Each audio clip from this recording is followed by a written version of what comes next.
नमस्कार, जनसत्य न्यूज देख रहे हैं आप और मैं हूं आपके साथ सचिन दुबे। खबरों का सिलसिला शुरू करते हैं। उत्तर प्रदेश माध्यमिक शिक्षा परिषद ने 10वीं और 12वीं की परीक्षा परिणामों को घोषणा कर दी है। 10वीं और 12वीं की परीक्षा का रिजल्ट ऑफिशियल वेबसाइट पर उपलब्ध है।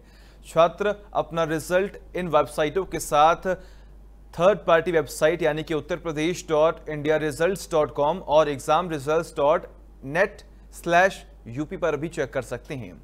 यूपी बोर्ड के 10वीं में 83.31% और 12वीं में 74.63% छात्र पास हो चुके हैं। हाई स्कूल यानी 10वीं में बड़ौत बागपत की रिया जैन ने 96.67% मार्क्स के साथ टॉप किया है, जबकि इंटरमीडिएट यानी 12वीं के बड़ौत बागपत के अनुराग मलिक ने 97% मार्क्स के साथ टॉप किया है। 10वीं और 12वीं के टॉपर एक ही स्कूल से हैं। इस वर्ष 10वीं और 12वीं दोनों का रिजल्ट पिछले साल से अच्छा रहा है।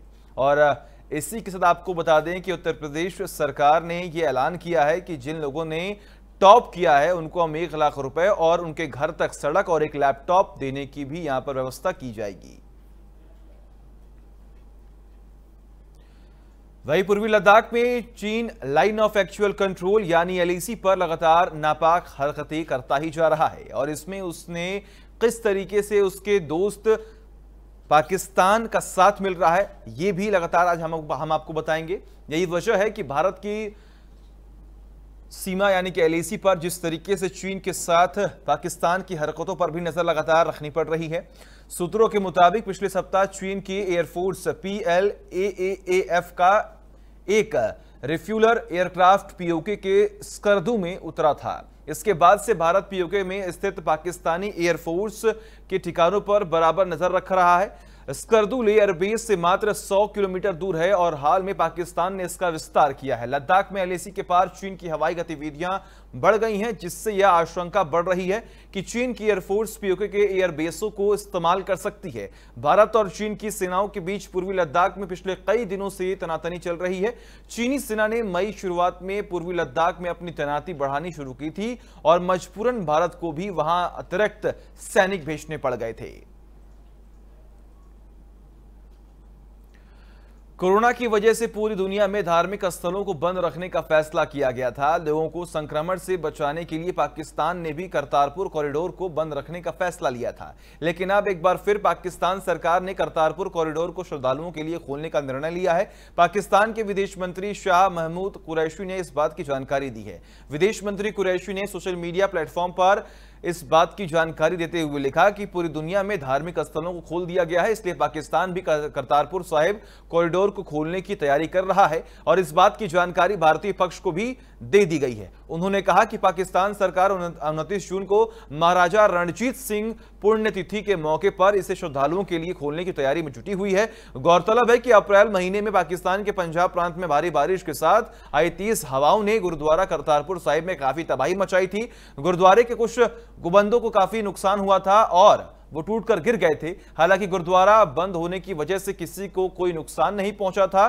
पाकिस्तान पर आरोप लगा था कि इन गुंबदों के पुनर्निर्माण के सीमेंट और लोहे के बजाय फाइबर का उपयोग किया गया था। इस मामले पर पाकिस्तान की इमरान सरकार में विज्ञान और प्रौद्योगिकी मंत्री फवाद चौधरी ने कहा था कि मामलों को धार्मिक मामलों के मंत्री नूर उल हक कादरी के समक्ष उठाया गया है। पूरे घटनाक्रम की तत्काल जांच करवाने का भी दावा यहां पर किया जा रहा है।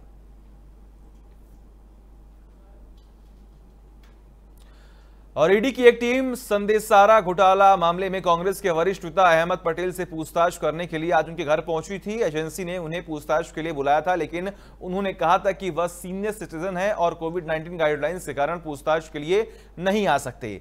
संदेशारा भाइयों ने भारतीय बैंकों को नीरव मोदी के मुकाबले कहीं ज्यादा चूना लगाया था। यह दावा जो ईडी का है।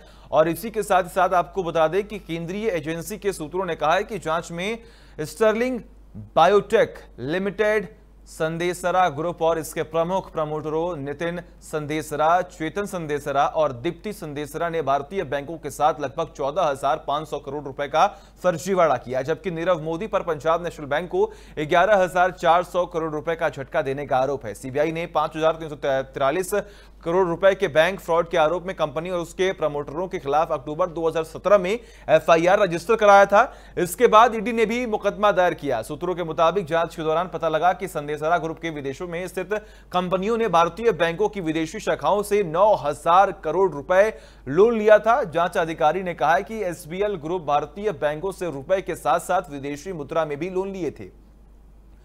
ग्रुप को Andhra bank, UCO bank, state bank of India, Allahabad bank और बैंक ऑफ इंडिया की अगुवाई वाले बैंकों के कंसोर्शियम ने लोन पास किया है। जांच के दौरान यह भी पता चला है कि लोन से मिली रकम का अनुमति से इतर इस्तेमाल किया और कुछ रकम को फर्जी देसी विदेशी संस्थानों के जरिए इधर से उधर ट्रांसफर किए गए।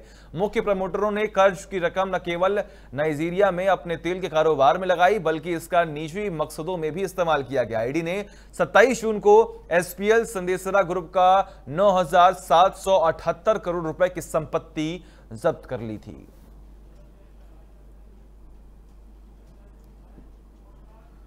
और इसी के साथ फिलहाल खबरों में बस इतना ही। देखते रहिए जनसत्य न्यूज। नमस्कार।